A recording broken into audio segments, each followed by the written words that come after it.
Olá, amigos, olá, amigas, sejam todos bem-vindos a mais uma edição do nosso programa.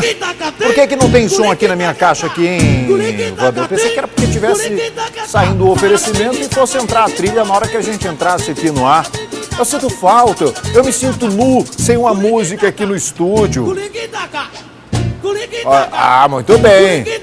Rapaz, tu já tá? Aí, ó, aumenta aí, aumenta. Mas tu já inventou, né, Pipoca? Para, volta do começo essa música aí, ó.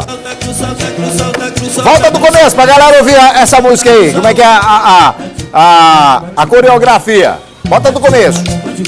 Do começo, Pipoca! Pô, tá surdo, velho!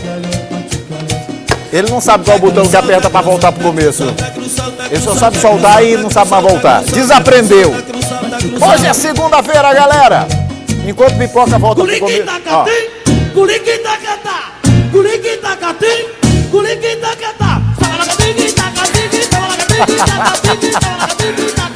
Bora fazer a coreografia aqui, bora, Feijinho, bora? Tem coragem?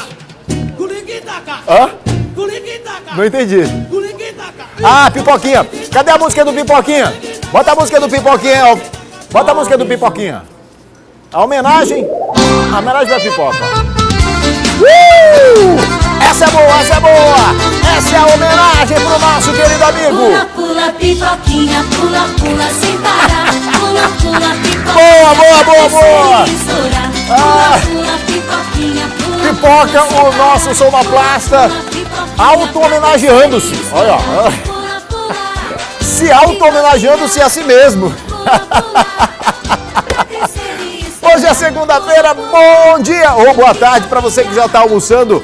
O nosso programa está no ar e, claro, a gente aqui com muita energia, sempre para superar os problemas de todos os dias, um belo sorriso, muita altivez, claro. Não significa que a gente não tenha problema, significa só que a gente encara os problemas de forma diferente. É assim que você tem que fazer no seu dia a dia. E, claro, sempre colocando em primeiro lugar a ideia de que maior do que qualquer problema é o nosso Papai do Céu. Tá lá em cima, olhando por nós. E quantas pessoas têm problemas maiores do que o nosso? E às vezes a gente fica julgando que o nosso problema é intransponível, que o nosso problema... A grama do vizinho sempre é mais verdinha, né? Aí você olha outra pessoa sorrindo, alegre, você imagina que ela não tem problema. Tem, às vezes até maior que o seu.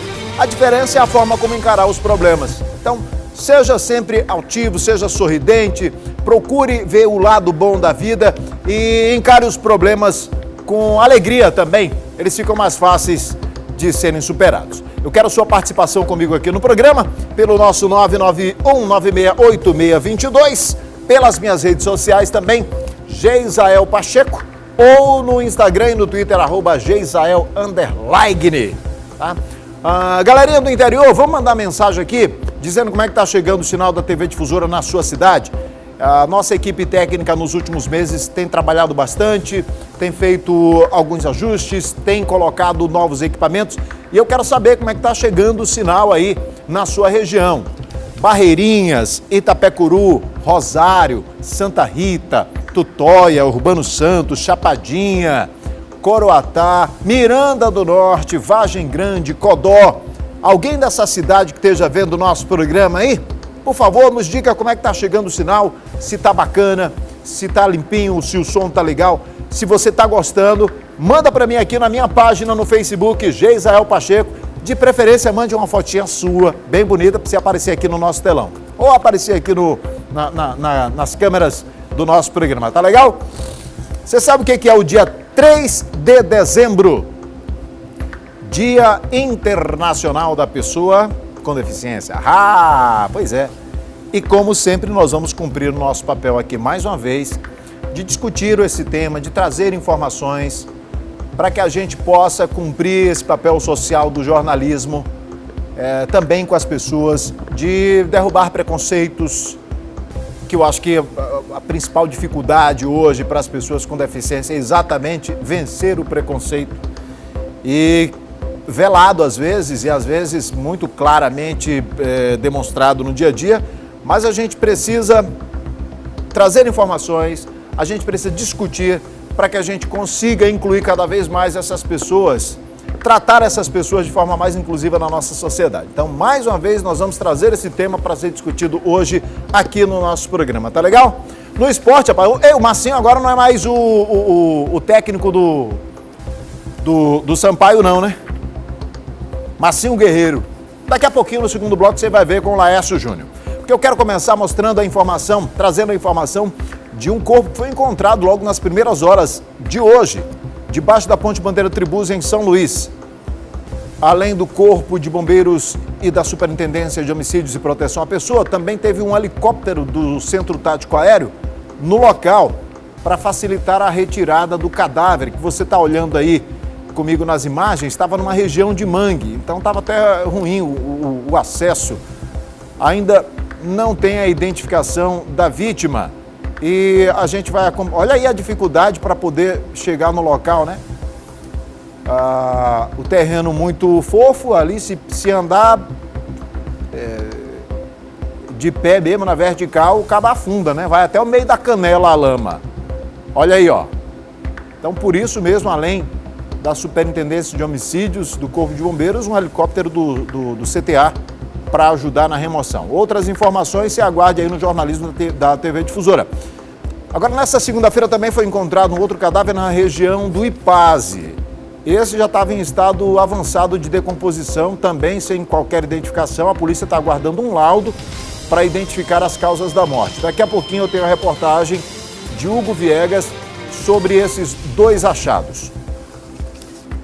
Tem um caso aqui que eu quero mostrar para vocês, quero trazer para vocês.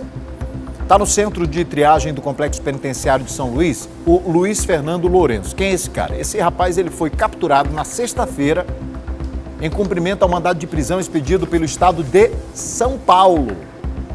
A acusação é de crime de estelionato. E por que a procura pelo Luiz tomou repercussão? Foi após ele ter sido apontado pela mídia nacional como autor de sequestro de uma mulher e da filha dela. De acordo com a Polícia Civil aqui do Maranhão, ele estava hospedado com a jovem Tainá Queiroz e a filha dela em uma pousada localizada na Praia do Calhau, aqui em São Luís. Aí ele saiu, foi comprar comida e alguém, nesse trajeto dele, ou no restaurante, ou na rua, conseguiu identificá-lo e o denunciou.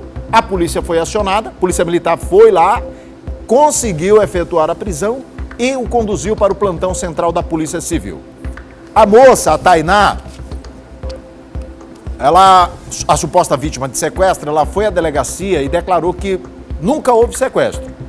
Ela disse que tinha deixado o marido e viajou junto com o bebê, pois é, a filha é bebezinha ainda.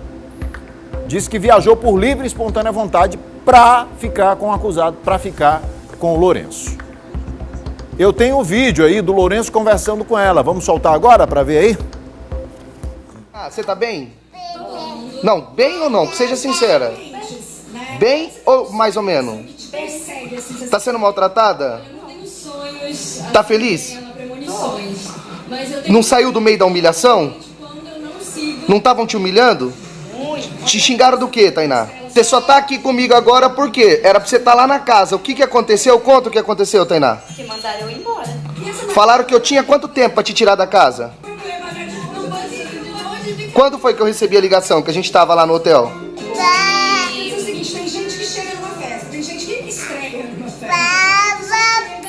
E atrai todos os horários não Sexta ou sábado? Sábado, não foi? Eu tô te maltratando? Fiz algum mal pra você? Seja sincero, quero que você fale. Você tem o direito de falar aqui agora. Cuido de você como? Seja sincero, como eu cuido? Mal ou bem?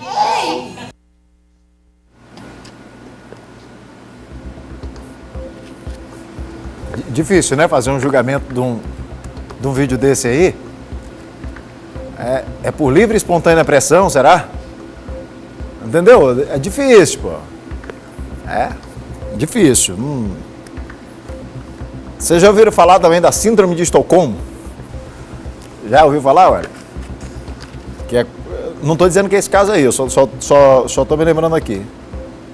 Que é quando a vítima, ela tem... Ela consegue ali a empatia, ou vice-versa, o sequestrador consegue a empatia da vítima e tal, e ela passa a defendê-lo, enfim, mesmo depois do sequestro e tal. Isso aí é conhecido como síndrome de Estocolmo. Não estou dizendo que é esse o caso, não, só me lembrei aqui. Mas a gente mostra os fatos. Não é nosso papel aqui, nesse caso, fazer nenhum tipo de julgamento, mas, enfim, a gente mostra. Você de casa tem também aí, pode tirar suas conclusões. E agora o trabalho fica entregue aí para a polícia, para investigar e para definir o que foi que aconteceu, né? 6 acidentes foram registrados somente neste domingo, dia de ontem, nas rodovias que cortam o estado do Maranhão. Agora, 3 pessoas ficaram feridas, 3 morreram. Em Santa Luzia, na BR-222, uma saída de pista provocou a queda dos ocupantes de uma moto. Um saiu ileso, mas o condutor, identificado como Renato Conceição de Souza, morreu no local. Em Alto Alegre do Maranhão, na BR-316, teve uma colisão frontal que foi provocada por uma ultrapassagem indevida. Nesse acidente, um ônibus e uma moto. E o Emerson dos Santos Borba, de 47 anos, que estava pilotando a motocicleta, perdeu a vida. Em Bacabal, outra cidade, cortada também pela BR-316, na mesma BR, né? Uma colisão lateral provocada por falta de atenção à condução resultou na morte do também motociclista João Mário Marques de Souza. Vocês vejam aí que motocicleta, o caba vacilou, parceiro. As 3 mortes envolvendo motociclistas, né? Do dia 30 para agora foram 10 mortos e 16 feridos. E, gente, sabe qual é a principal causa de acidentes e, evidentemente, quando o acidente é grave, a causa de mortes nas estradas, nas rodovias? É a peça que fica entre o volante e o banco. A maioria dos acidentes, a grande maioria, especialmente os acidentes graves e que resultam em mortes, eles são causados pelo fator humano. Desrespeito às regras de trânsito, ultrapassagens indevidas, alta velocidade, desrespeito à sinalização, ou às vezes até o cara causa o acidente antes de ir para a estrada, que é na falta de manutenção do veículo. De qualquer maneira, fator humano. E, lamentavelmente, o que a gente vê no interior do estado, especialmente quando se trata de motoqueiros, são motos pouco cuidadas, são motociclistas, eu nem chamaria de motociclista, porque muita gente não tem sequer habilitação. Rodam 3, 4, 5 numa moto, sem capacete, arriscando suas vidas, às vezes a moto sem documentação. E não é falta de oportunidade para essas pessoas regularizarem sua situação, não. Aliás, apesar da obrigatoriedade da lei do caba usar equipamentos de segurança, isso deveria ser deveria usar pelo alto instinto de proteção, pô. O caba usar cinto de segurança, o caba usar o capacete, o caba dirigir com os equipamentos de segurança, não deveria ser obrigatório por lei, né? A pessoa que devia dizer, rapaz, eu vou usar isso aqui porque eu não quero me lascar no caso de um acidente. O ruim é quando o cara ainda mata os outros e fica vivo, sendo ele o causador do acidente. Evidentemente que eu não quero morte de ninguém por acidente de trânsito, mas às vezes o sujeito sai embriagado, em alta velocidade, mata os outros e permanece o desgraçado vivo. Daqui a pouquinho um resumo das ocorrências de acidentes pela região tocantina na reportagem da TV Difusora Sul. Gente, eu falei no começo do programa a respeito do dia 3 de dezembro. Então vamos lá. Ampliar a compreensão sobre os direitos da pessoa com deficiência. Conscientizar a população sobre os benefícios decorrentes da inclusão social. Hoje, Dia Internacional da Pessoa com Deficiência, eu convido, na verdade, eu preciso dizer que é com muito prazer. Mais uma vez eu recebo aqui a Priscila Celares, coordenadora do Coletivo de Mulheres com Deficiência do Maranhão. A Priscila é advogada, já esteve aqui comigo diversas vezes e deixa eu recebê-la aqui até para... Eu tenho medo desse meu carpete aqui, Priscila, porque até eu mesmo, esse carpete já tentou me derrubar umas 2 vezes. Vamos virar assim um pouquinho, me permita ajudar você. Isso, para a gente ficar de frente para a câmera. Você já esteve aqui outras vezes comigo? Bom dia primeiro. Né? Bom dia, Gisele. A gente ainda não almoçou não, né? Ainda não. Eu sempre pergunto aqui no programa pra gente saber se é o bom dia ou boa tarde, né? Um jeito do maranhense, do nordestino de ser. Sim. A gente já falou aqui nesse programa outras vezes, mas eu não temo repetir. Claro. Nada do que a gente já falou, se a gente se repetir aqui não tem problema, porque eu costumo dizer, Priscila, que enquanto os problemas, as dificuldades, o preconceito, ele persistir, é preciso persistir também a informação, a discussão, nem que a gente seja chato mesmo falando desse assunto, não é verdade? Sim, com certeza. Pois bom não. dia, então, Gisele, bom dia a todos. Datas comemorativas como essa, como 3 de dezembro, assim como o 21 de setembro, que é o Dia Nacional de Luta, enfim, são datas importantes para que a gente possa estar sempre rediscutindo a questão da pessoa com deficiência, falando sobre a pessoa com deficiência, porque, como você disse, o preconceito é muito grande ainda. E o que gera o preconceito é justamente a falta de informação sobre a pessoa com deficiência, né? A identificação dessa pessoa, da sua identidade, principalmente de reconhecer que se trata de uma pessoa, de um cidadão. Eu estava fazendo algumas observações essa semana na cidade, Sim. justamente para trazer aqui para a gente conversar. Eu fico vendo que, às vezes, não é só a questão do poder público, mas de cada cidadão também, a gente não se toca muito. A gente é muito egoísta, né? Então, É verdade. eu estava vendo, eu passando e fazendo algumas observações. Tem uma faixa de pedestre lá em frente, lá na Coab, quem vai no sentido Coab São Cristóvão, um pouco depois do Pop Center, uma faixa de pedestre que foi modificada. A prefeitura teve cuidado de fazer a sinalização, tá lá e tudo, mas eu observei um detalhezinho. O canteiro central não tem a rampa para passagem, por exemplo, de uma cadeira de rodas. Aí eu venho observando lá no meu bairro, as pessoas constroem degraus na calçada. Sim. Aí eu fico vendo uma calçada quebrada, alguma coisa, e eu convido as pessoas a fazerem o exercício que eu fiz esta semana. É justamente para ter essa conversa contigo. Sim. Cara, pra gente que, eu diria assim, normal, entre que não tem aspas, vai. deficiência. Uhum. A gente já tem que desviar desses obstáculos, já tem que conviver com isso. Imagina para vocês que têm algum tipo de deficiência, não é verdade? Sem dúvida. A questão das vias públicas e das calçadas, sem dúvida, é um dos maiores obstáculos que a pessoa com deficiência enfrenta.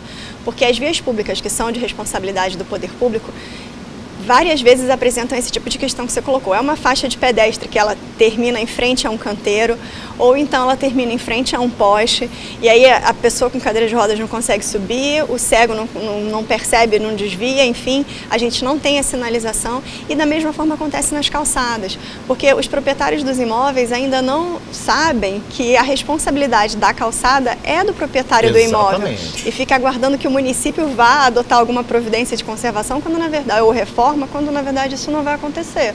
Então, cada um deveria ter a preocupação de promover a adequação da sua calçada às normas técnicas que existem, que aí a gente vai observar não só a construção da rampa, mas a sinalização com piso direcional, a sinalização do mobiliário urbano. A gente aqui em São Luís tem aquelas lixeiras, né, que coloca nas portas para acomodar o lixo, né? E aquilo ali é muito perigoso para o cego. Algumas são suspensas, então o cego está usando a bengala embaixo, aí a cabeça vai e bate em cima. Então são uma série de questões que, se a gente começar a observar no nosso dia a dia, facilitariam em muito a vida da pessoa com deficiência, o exercício do direito de ir e vir, né? Aí, por outro lado, a gente tem alguns esforços, é verdade. Sim. Vamos lá, outro dia eu tratava aqui com a coordenadora do... Fernanda, me lembra o nome dela, por favor, do Travessias. Sim, Criciele Muniz. A Criciele. Uhum. A Criciele, obrigado. Nada. Criciele.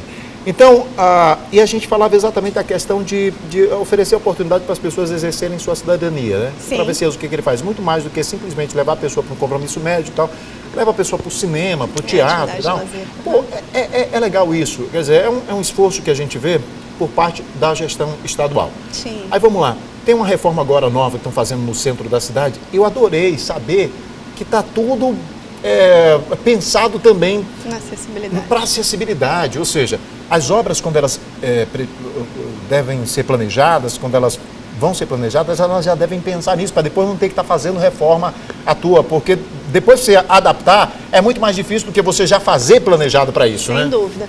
E a acessibilidade é exatamente isso, é você já conceber a partir do desenho universal, garantindo acesso para todos, né? E de fato, a gente tem no serviço Travessia algo que foi um diferencial no governo do estado, mas é importante a gente ressaltar que está longe do ideal. A gente precisa que, na verdade, todo o transporte público seja acessível para todos. Não só a pessoa com deficiência, o usuário da cadeira de rodas, mas também o próprio idoso, o obeso, a pessoa que tem uma dificuldade de locomoção.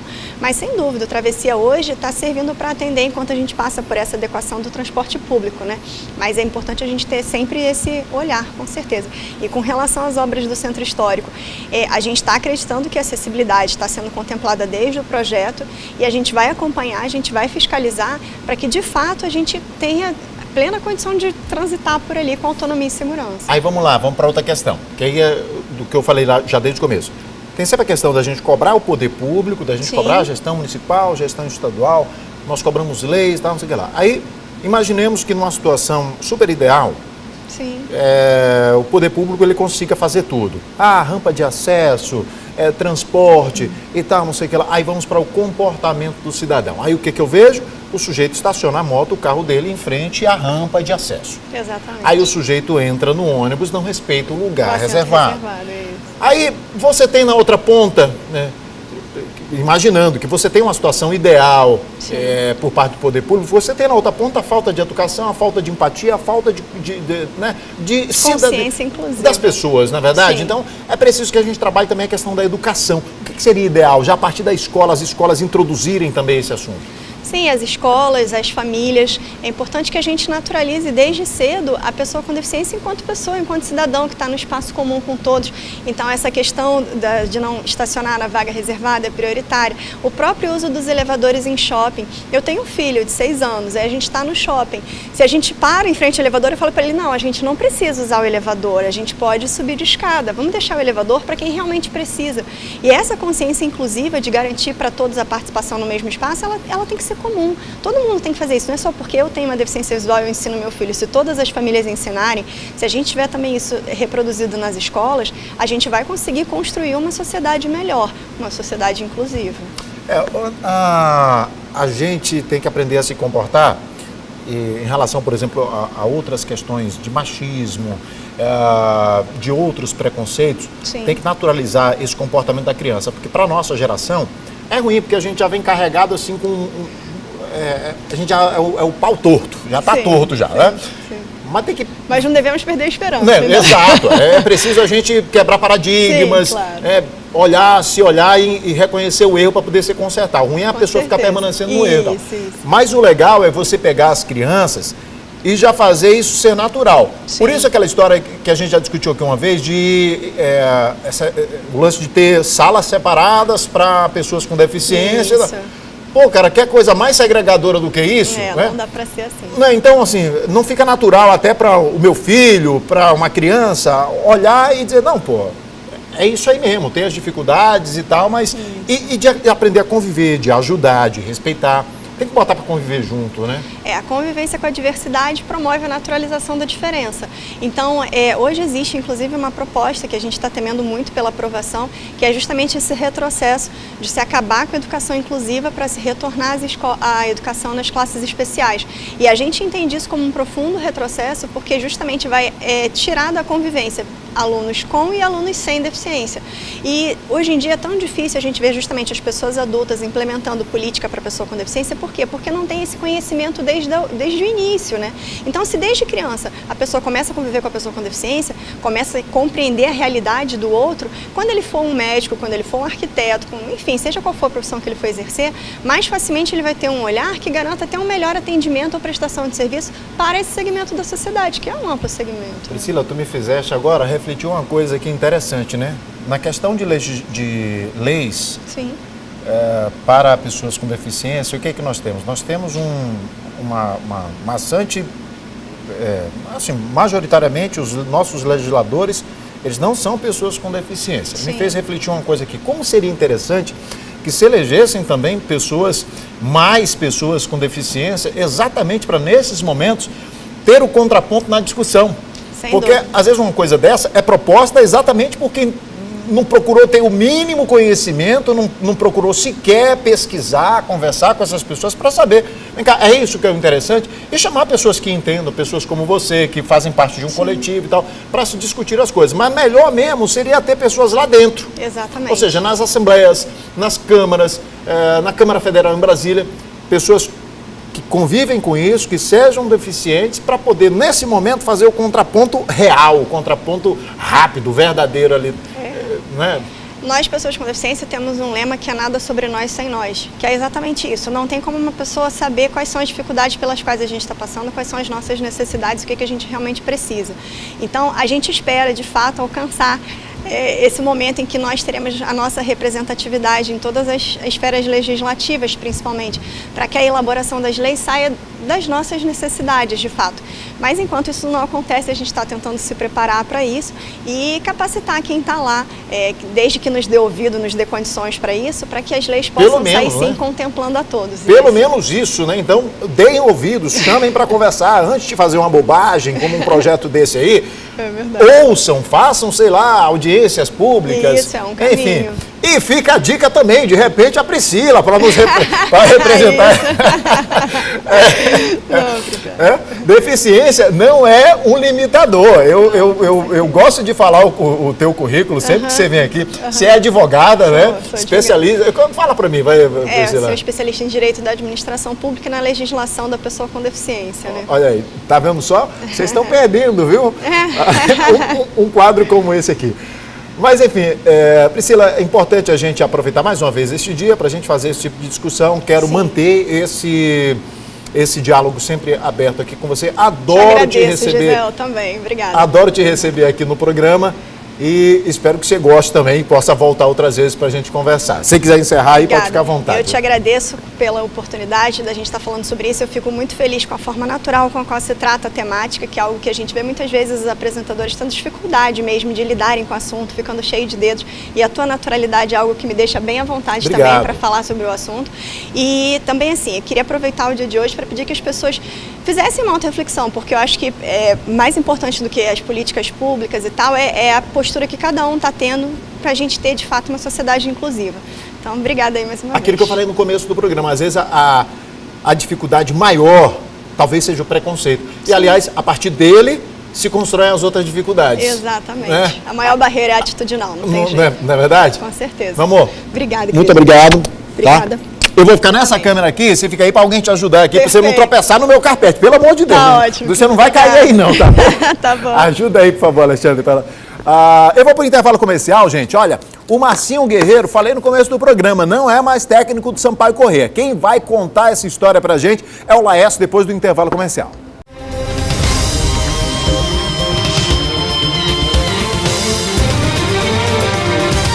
Estamos de volta. Pessoal, olha, falar de economia, falar com você que adora variedade, que quer escolher o produto certo, que quer preço baixo para poder aproveitar. Tcharam! A Magalu estava escondidinha atrás de mim aqui. Agora vamos falar do Magazine Luiza para você que adora comprar as melhores marcas do Brasil com os melhores preços. É o Magazine Luiza que tem. Pode procurar uma loja pertinho de você em todo o Maranhão com os melhores preços do Brasil. Quer uma televisão gigante, smart, preço bom, parcelado, hein? Smart TV. Aquela que já vem com acesso à internet. Tem lá, gente, olha, preço fantástico. Gisele, eu quero um fogão novo para minha cozinha. Vai lá no Magazine Luiza, cara. PG tá precisando tocar o smartphone, PG. Ó, vai lá. Dá para fazer o cartão do Magazine Luiza na hora, para você parcelar, sabia disso? Quer uma televisão também gigante? Tá precisando de uma televisão gigante? Vai lá que tem tudo para você, notebooks, smartphones, geladeira, TV. É para sua casa e para você também. Você vai renovar a casa inteira, não vai gastar muito, são só produtos de grandes marcas, descontos incríveis, sem falar nas promoções que só o Magazine Luiza tem. Vai correndo para lá, ó, não gasta tempo não.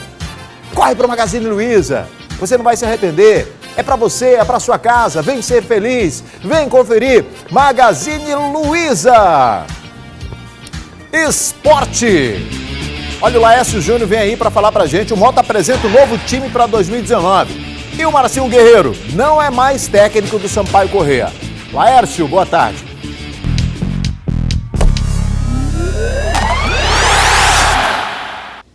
Olá, Olá, Gisael, um abraço para você e a todos que acompanham o Na Hora D. O Sampaio Corrêa ficou em terceiro lugar na Copa Libertadores de Beach Soccer, disputada no Parque Olímpico da Barra da Tijuca, lá no Rio de Janeiro. O Tricolor fez uma grande primeira fase, goleou todos os adversários, mas parou diante da equipe baiana na semifinal, empatando no tempo normal, empatando na prorrogação e perdendo nos pênaltis por 3-2. Dos males o menor, ontem o Sampaio venceu o representante da Argentina e ficou com o terceiro lugar da competição, que teve como grande campeão o Vitória da Bahia. Novamente nos pênaltis, agora vencendo o Vasco, o time baiano conseguiu conquistar o título de campeão da América pela primeira vez. O Vasco era o atual campeão.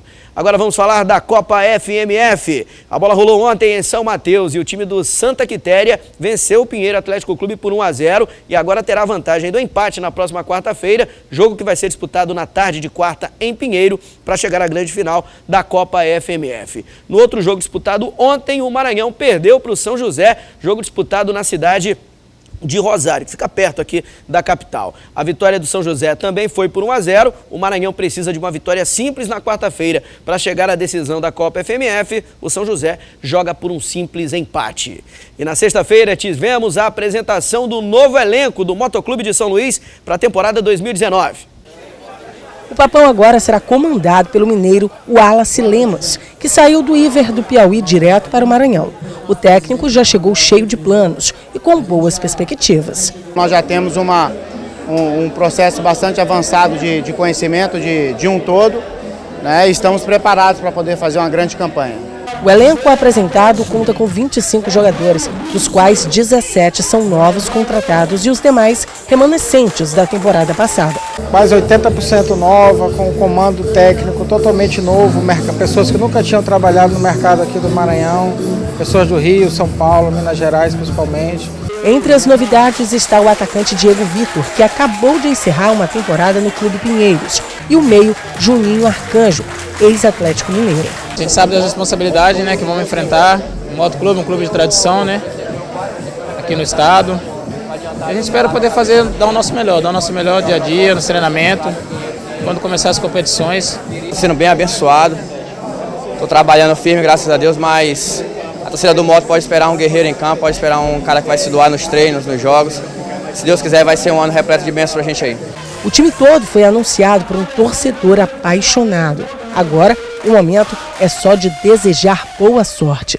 O amor que eu tenho pelo clube, eu só quero que seja bom, que seja um time que faça a gente sorrir, que a gente ir para lá e voltar contente, com aquele prazer de voltar na próxima partida. Que ele cresça e até agora não tivemos um sucesso, então a gente espera que esse ano ele venha com toda a força, que traz só alegria pra gente. Que o Moto tenha feito uma boa contratação para ver se o papão vai engrenar legal aí. Outro time maranhense que disputa a Copa do Nordeste é o Sampaio Corrêa e tivemos mudança na comissão técnica. Marcinho Guerreiro se desligou da equipe após uma reunião com o presidente Sérgio Frota na última sexta-feira. No seu lugar deve assumir Flávio Araújo. Ele já acertou todos os detalhes, já vem inclusive indicando jogadores para o elenco tricolor e vai ser anunciado nas próximas horas como o técnico do Sampaio Corrêa visando a temporada de 2019. Chega com um bom currículo de ser um dos grandes técnicos vitoriosos da história da equipe tricolor, para muitos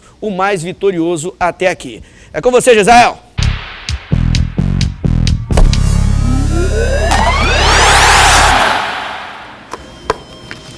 Pouco menos de um mês e mais um corpo foi encontrado nas proximidades da Ponte Bandeira Tribuzzi aqui em São Luís. O achado foi logo no início da manhã, perto do mangue, como mostra o repórter Hugo Viegas.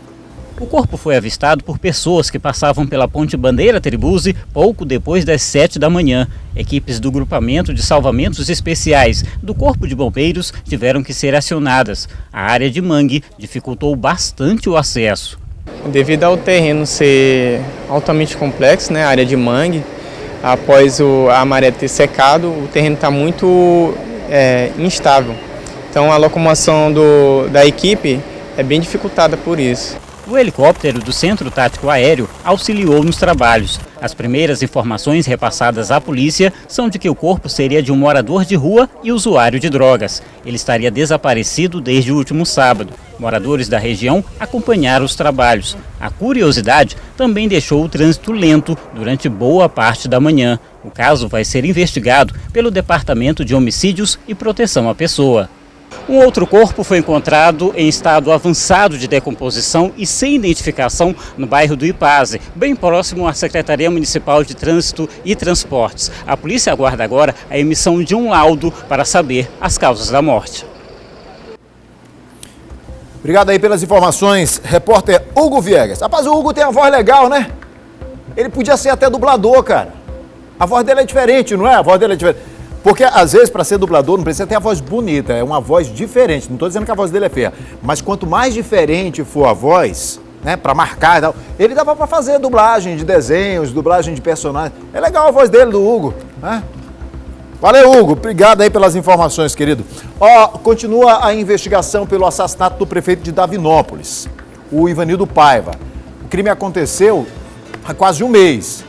Já foi descartada a hipótese de latrocínio, ou seja, roubo seguido de morte. A gente vai ver mais informações com a Micaele Martins. É a Rouquinha, né? A nossa Rouquinha, repórter Rouquinha.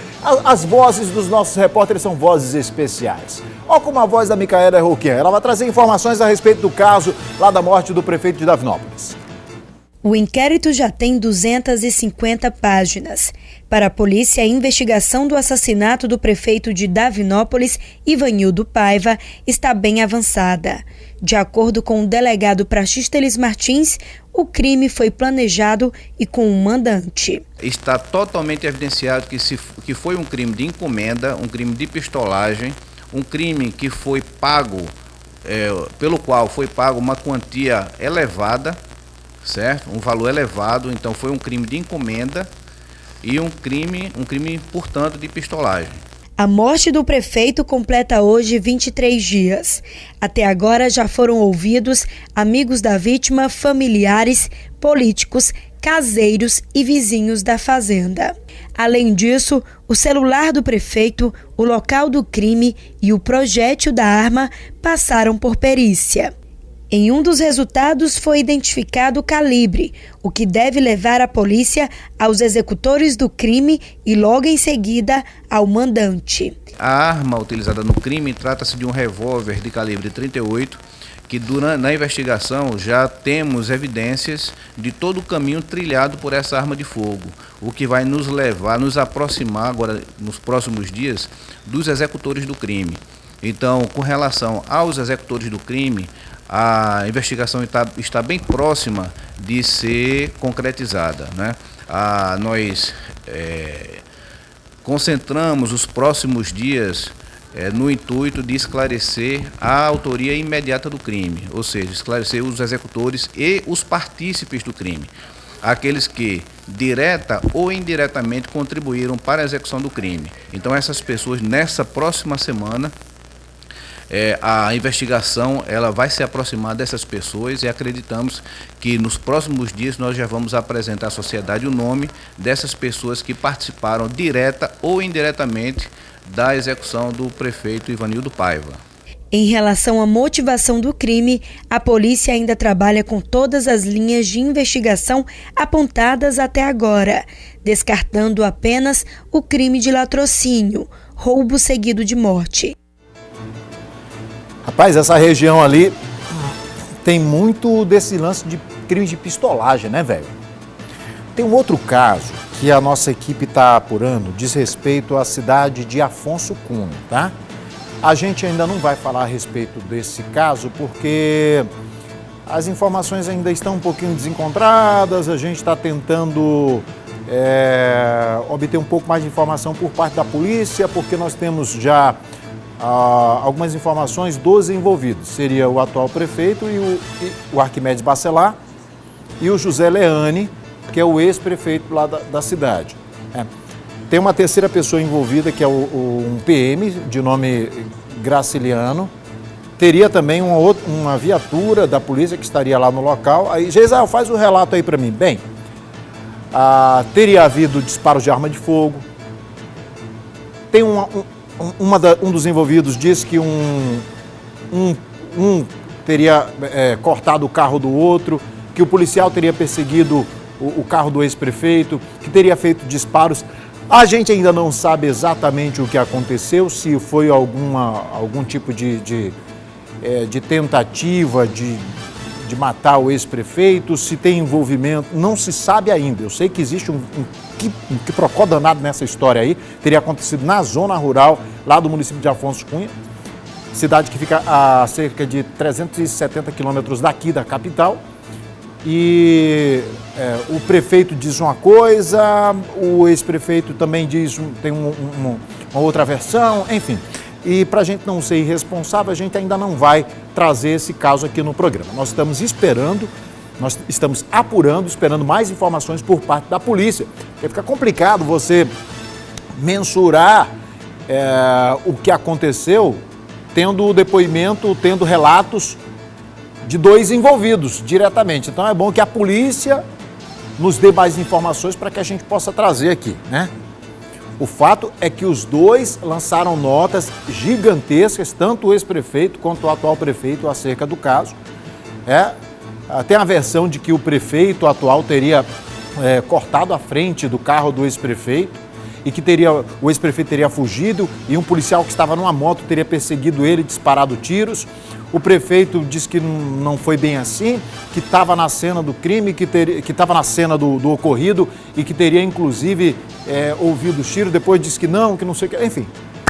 E o que a gente vai fazer? Apurar os fatos, junto às autoridades policiais.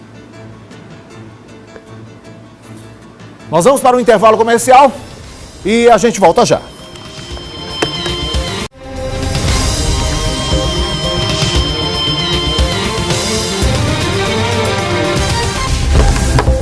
Bora para a região Tocantina agora saber como é que foram as ocorrências de acidentes do final de semana naquela região. Emerson Pinto é o repórter.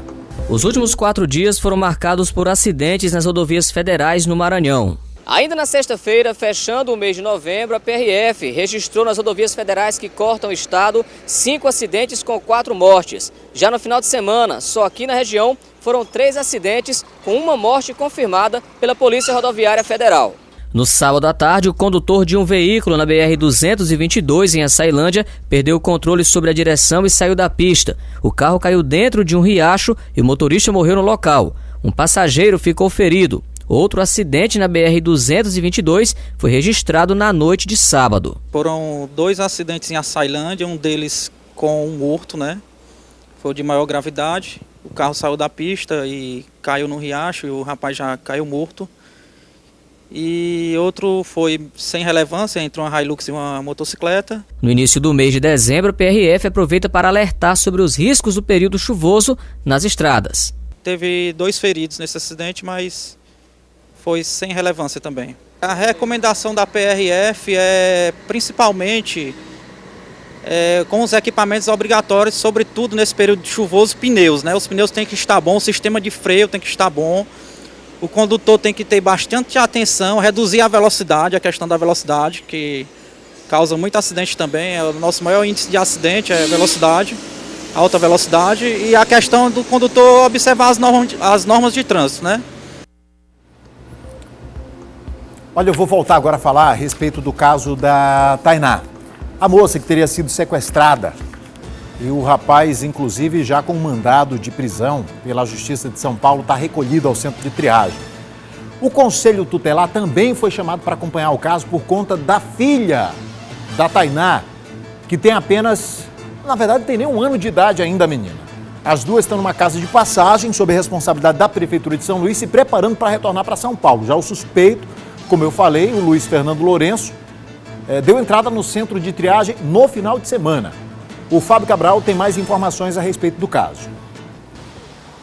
Luiz Fernando Lourenço foi preso na última sexta-feira aqui na capital maranhense.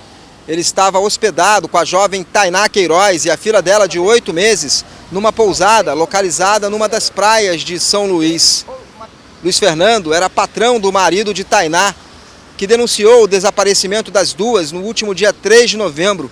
Havia suspeita de que elas haviam sido sequestradas. Luiz Fernando foi preso quando comprava comida num restaurante e foi reconhecido por populares que denunciaram o caso à polícia. Ele tinha um mandado de prisão preventiva por estelionato decretado pela Justiça de São Paulo. Luiz Fernando foi preso e logo após, a jovem Tainá foi até uma delegacia de polícia declarar que não havia sido sequestrada e que estava por livre e espontânea vontade. Tainá e a filha estão numa casa de passagem em São Luís, administrada pela prefeitura, e devem retornar a São Paulo.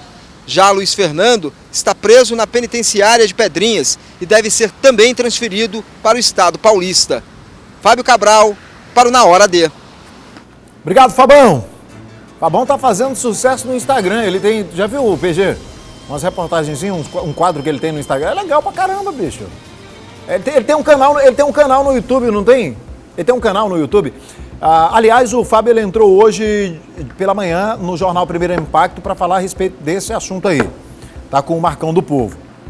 O Fabão merece todo o nosso respeito aqui, é um excelente profissional, gente finíssima. Bom tê-lo aqui participando do nosso Na Hora D. Vamos lá para o Parque Copacabana, em Passo do Lumiar. Os moradores estão reclamando de um posto de saúde que nunca foi entregue à comunidade. Eu já tinha, inclusive, falado desse posto de saúde aqui no programa.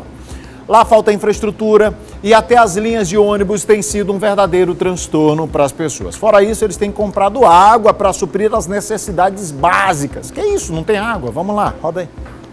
O prédio do posto de saúde já era para ter sido inaugurado há pelo menos 3 anos, segundo o presidente da Associação de Moradores. Seria a unidade básica de saúde da Maioba, que atenderia o Parque Copacabana. Para marcar consultas, às vezes, como na Luizão, entendeu? Na Luizão, ou então no Parque Vitória, para poder, ou na Cidade Operária também, para poder marcar umas consultas assim com o posto aqui se acabando, hein? Entendeu? Aí fica uma coisa muito triste, entendeu? Que a gente sofre aqui, a população, de todas as formas na época da saúde, hein? Além do posto de saúde fechado, sequer inaugurado, são várias outras reclamações. Falta infraestrutura, sem pavimentação nas ruas, asfalto mesmo só na avenida principal. Mas aí surge outro problema. O ônibus que trafegava pelo local atendendo a comunidade do Parque Copacabana deixou de passar. Aqui nessa avenida que passava o ônibus, entendeu? Sítio Grande, agora não passa mais. Às vezes os povos ficam se arriscando à noite, assalto, são um alvo fácil, entendeu? Para ser roubado. As ruas sem asfalto, entendeu? O prefeito nunca ligou para a gente aqui do bairro Parque Copacabana, para o bairro da Vila São José. Tá entendendo? Cheio de buraco, nunca passou as máquinas na rua porque a gente paga nossos impostos. Seu Raimundo mora no bairro há 27 anos. São quase 3 décadas sem nenhum benefício. 27 anos nesse pedaço de chão, água, energia chegou próximo agora aqui, viu? E sempre assim, nós comandamos as autoridades, nada feito. Um outro grave problema enfrentado pelos moradores é a falta de água. A comunidade já cobrou várias vezes uma solução para a BRK Ambiental, responsável pelo abastecimento de água em Passo do Lumiar, mas até agora nenhuma providência foi tomada. Com cartazes, os moradores realizaram um protesto no bairro e também na porta da empresa, na manhã desta quinta-feira. Os moradores não aguentam mais a ausência do benefício. A comunidade precisa comprar água. Na BRK Ambiental, os moradores sequer são recebidos para alguma explicação. Tem muitos que têm poço. A maioria que está aqui em volta, você está vendo, tem poço no quintal. E meu caso e de muitos que estão aqui também é que não tem poço no quintal e tem que estar pagando, né, a água. Então fica difícil, né? Fica muito difícil. Nós procuramos a empresa. Então, o que a BRK Ambiental, que é responsável pelo abastecimento de água em Passo do Lumiar, informou? A BRK diz que por questões legais, para atuar lá nesse local, que chama Parque Copacabana, é necessário a documentação de posse do terreno por parte da Prefeitura de Passo do Lumiar, reconhecendo a antiga ocupação como um novo bairro do município. Você entendeu aí? Precisa reconhecer aquela área como um bairro do município de Passo do Lumiar. Então, após o recebimento dessa documentação, diz a BRK, que eles vão propor a avaliar um prazo para atuação na localidade mediante cronograma de obras da empresa e a possibilidade de uma atuação provisória até que o bairro receba os investimentos definitivos previstos em contrato. Essa é a resposta da empresa BRK Ambiental em relação aos problemas enfrentados lá no Parque Copacabana e cobrados pela população em frente à sede da empresa. Ou ao posto da empresa, né? Não sei, é a sede lá onde eles estavam, né? Olha, estava em pauta novamente na sessão da Câmara de Vereadores nesta segunda-feira e o assunto que vem repercutindo entre os parlamentares, entre educadores da capital e até aqui no programa também já tratamos desse assunto, inclusive entrevistando o vereador Samarques. É o projeto Escola Sem Partido. Vamos saber se entrou ou não em discussão com o nosso querido Hugo Viegas. A semana começou com muita polêmica aqui na Câmara Municipal de São Luís. Tudo porque tentou-se colocar na pauta o projeto Escola Sem Partido. Aí, claro, dividiu a opinião tanto dos vereadores quanto de estudantes e professores que estiveram aqui na Câmara para acompanhar a possível votação desse projeto. Ele acabou não sendo colocado em pauta. A mesa diretora da casa resolveu primeiro realizar audiências públicas para discutir melhor o assunto. Nós ouvimos tanto professores quanto estudantes e vereadores que têm posições contrárias com relação à proposta. Veja só. Nós somos contrários a qualquer tipo de lei como essa que o objetivo é colocar uma mordaça nos professores, ferindo o LDB, ferindo aquilo que está nos parâmetros curriculares nacionais e estabelecendo uma posição extremamente sectária e autoritária naquilo que deveria ser o eto de funcionamento da educação brasileira. Quem está dizendo que escola sem partido é censura, não entende o que é censura ou não entende o que é escola sem partido. Porque a gente está lutando pela liberdade do aluno, que é o elo mais fraco do debate, porque o professor já tem autoridade em sala de aula. E o que acontece hoje é que o professor desrespeita o aluno que discorda da opinião dele, a opinião dominante.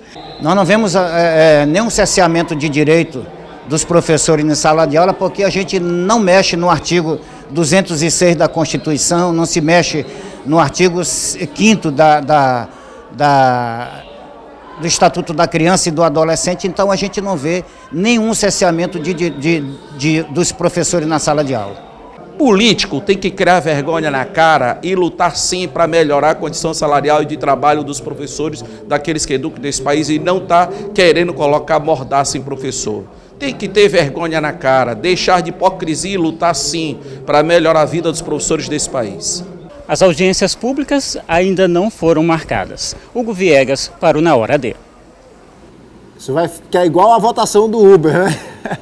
Do projeto do Uber, lembra? Estica e encolhe. Mas deixa eu fazer uma observação aqui, Fernando. Eu gostei da participação do Hugo, viu? O Hugo Viegas. O moleque é bom, cara. É bom profissional, bom repórter. O cara fala firme e seguro, né, bicho? Participou hoje do Vivo, hoje com a segurança pela manhã, né? Cara é bom. O Gão, ó. Seja bem-vindo, viu? Vai cobrir as férias do Eduardo Ericeira, né? O Edu. Nosso querido Edu, que é talentosíssimo também. Aliás, o time da casa tá bom pra caramba, fala sério. Pessoal, quem ainda não foi, se bem que a abertura foi sábado, né?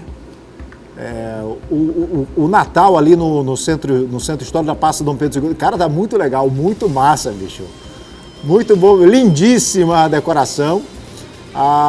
O videomapping ali tá show de bola.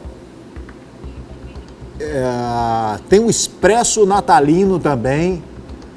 A decoração tá massa, Vila Natalina. Tem um monte de gente tudo deslumbrada aí postando foto na internet, no Instagram, mas é porque tá muito legal. Eu recebi semana passada aqui o Diego Galdino, que é o secretário de Estado de Cultura e Turismo, e ele tinha falado que ia ficar uma coisa bacana, mas eu não imaginei que fosse ficar tão bacana assim. Então, parabéns, secretário Diego Galdino. O Natal ali, a decoração tá muito massa e as atrações boas pra caramba, viu? Parabéns, vale a pena. Obrigado, Aramis, obrigado, meu querido Jefferson da Barbearia Império. Cuidam aqui da aparência deste apresentador para que apareça menos feio na televisão, com o cabelo arrumadinho e com uma roupa bacana da Aramis. Obrigado você na capital, no interior do estado. Amanhã nós estamos de volta em mais uma edição do Na Hora D. Tchau, gente! Nós vai quietinho, comendo pela beirada. Nós respeita nós aí, nós é saco de pancada. Se nós é bom, é porque nós tem talento. Fique quieto no seu canto, Deus é quem controla o tempo.